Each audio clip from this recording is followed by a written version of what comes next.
आपके ऑफिस में आपके जो एचआर या बॉस ने आपको डांटा, वही गुस्सा अपने घर पे आकर आपके परिवार पे निकाला, तो उसे कहते हैं डिस्प्लेसमेंट। आज के वीडियो में वही देखने वाले, डिफेंस मैकेनिज्म का टाइप।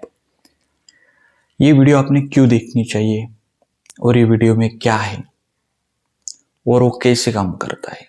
देखिए, हम इसके एग्जाम्पल देखेंगे जिसमें आप समझ पाएंगे कि डिस्प्लेसमेंट है क्या। दूसरी बात, ये प्रॉब्लम आती क्यों है, आपके इसमें क्यों आती है प्रॉब्लम, और उसके बाद आपको क्या करना है, सोल्यूशन क्या है। छोटा सा प्रॉब्लम है मगर कभी कभी रिलेशनशिप आपकी खराब कैसे कर सकता है, इसलिए ये वीडियो आपको हेल्प कर सकती है। बाहर निकलने में भी मैं सोल्यूशन आपको दूंगा, इसलिए ये वीडियो आपको मदद कर सकती है। तो देर ना करते हुए वीडियो को स्टार्ट करते हैं। वीडियो छोटी होगी मगर बहुत ही इंपॉर्टेंट होगी, और अब तक आपने सब्सक्राइब नहीं किया तो सब्सक्राइब कर दे और शेयर कर दे, ठीक है। तो देखिए, डिस्प्लेसमेंट है क्या।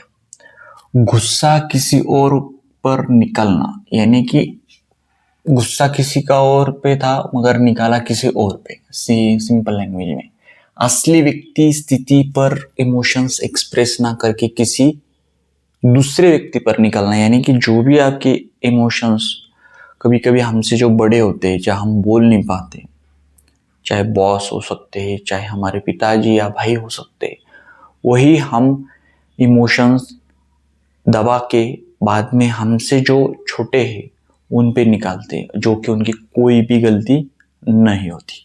उसे ही डिस्प्लेसमेंट कहते हैं। बहुत बार ये यूज किया जाता है रियल लाइफ में। देखिए, एक रियल एग्जांपल मैं बताता हूँ।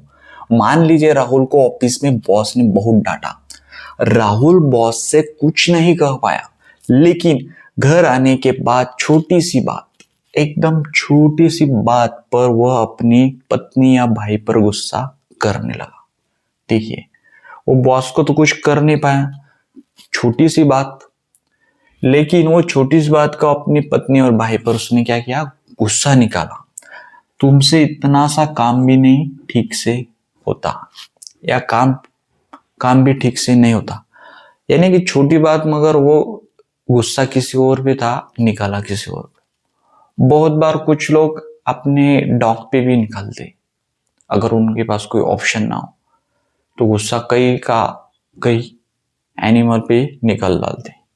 अगर गुस्सा था बॉस पर लेकिन निकाला गया घर वालों पर, देखिए इसे डिस्प्लेसमेंट कहते हैं। मैंने सिर्फ एग्जांपल एक ही लिया है, मगर इसके अलावा हो सकता है पति पत्नी पर गुस्सा करता है उसमें कोई प्रॉब्लम आने के बाद, या इसके अलावा कभी हमारे बहन भाई पे निकालती है, भाई अपने बहन पे। कोई भी रिश्ता हो हम ये करते हैं, मगर इसमें एक बात बहुत बार देखी गई, वो है कि जो भी बड़ा पर्सन होता है जब उससे छोटा पर्सन को डांटता है, और वो छोटा होने के कारण वो बोल नहीं पाता, एक्सप्रेस नहीं कर पाता अपने इमोशंस, क्योंकि रिलेशनशिप के कारण और कुछ छोटा और बड़ा होने की उम्र के कारण वो बाद में किसी और पे निकाल देता है। तो यही अलग अलग एग्जांपल हो सकते हैं, आप समझ पाओगे। आप देखते हैं ये होता क्यों है, माइंड ऐसा क्यों करता है, माइंड का रीजन जानिए। कभी कभी हम उस व्यक्ति के सामने अपनी फीलिंग एक्सप्रेस नहीं कर पाते जिससे हमें गुस्सा आया, इसलिए हमारा इमोशंस किसी ऐसे व्यक्ति पर निकल सकता है जिसके सामने हमारा ज्यादा सेफ और कंफर्टेबल महसूस होता हो। देखिए, बहुत बार जब कोई भी ऑफिस का लोड के कारण या कुछ, तो जो भी अपना बॉस हमें डांटता है तो वहां बोल नहीं सकते, मगर वाइफ के साथ कंफर्टेबल होने के कारण उन पे गुस्सा निकालते हैं, या माता जी के साथ कंफर्टेबल होने के बाद माता जी पे निकाल सकते हैं, या अपने भाई के साथ या अपने बहन के साथ ये हम गुस्सा निकालते हैं। ये इसके पीछे का रीजन है। अब प्रॉब्लम कब आती है, देखो ये प्रॉब्लम बहुत जरूरी है आपके लिए। अगर ऐसा बार बार होने लगे तो हमारे रिश्ते पर असर पड़ सकता है। बहुत बार देखा गया है रिश्तों पे ये चीजें होती है। बहुत बार उस वाइफ की कोई गलती भी नहीं होती है, मगर वो हस्बैंड अपने बॉस का या अपने काम का या अपने और कुछ चीजों का जो उस पे लोड था उस कारण वो गुस्सा अपने वाइफ पे निकालता है, जो कि उनकी गलती नहीं थी, मगर इस कारण बहुत झगड़े भी होते हैं।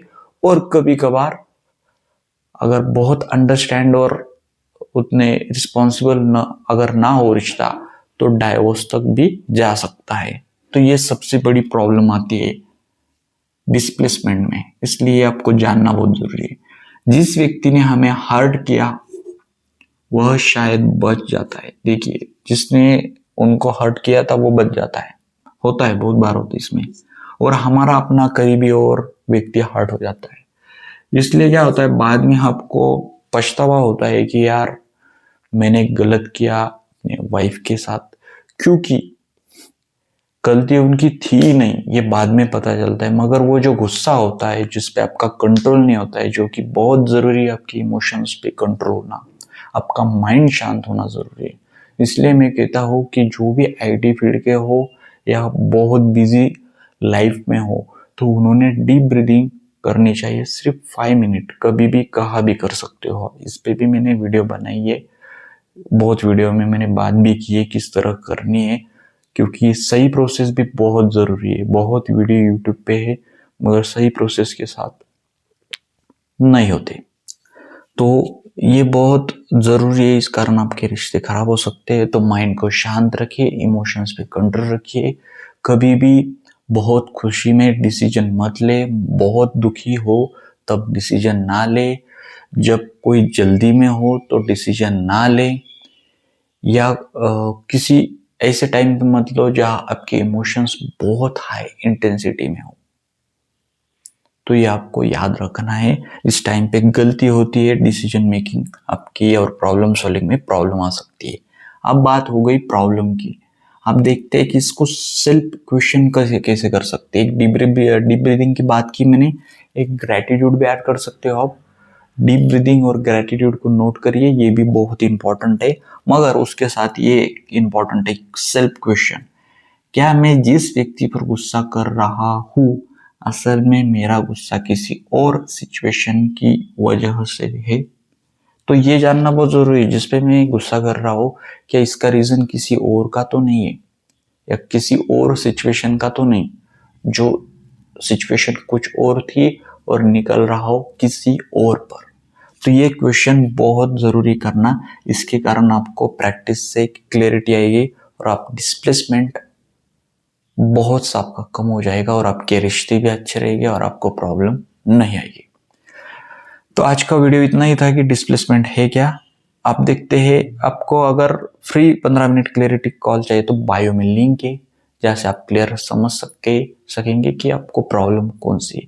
अगर आप एंग्जाइटी, ओवर थिंकिंग, स्ट्रेस या ब्रेकअप या ओसीडी भी हो सकती है इसमें अगर हो, और इससे आप रिकवरी चाहते हो बाहर निकलने में, तो यहाँ पे काउंसलिंग और थेरेपी से मदद हो सकती है। वहाँ से आप मेरे साथ जुड़ सकते हैं। अगर आपका प्रॉब्लम सच में हो तो, अगर आप छोटे बड़े प्रॉब्लम हो तो आपका यूट्यूब पे स्वागत है, फिर कोई ज़रूरत नहीं।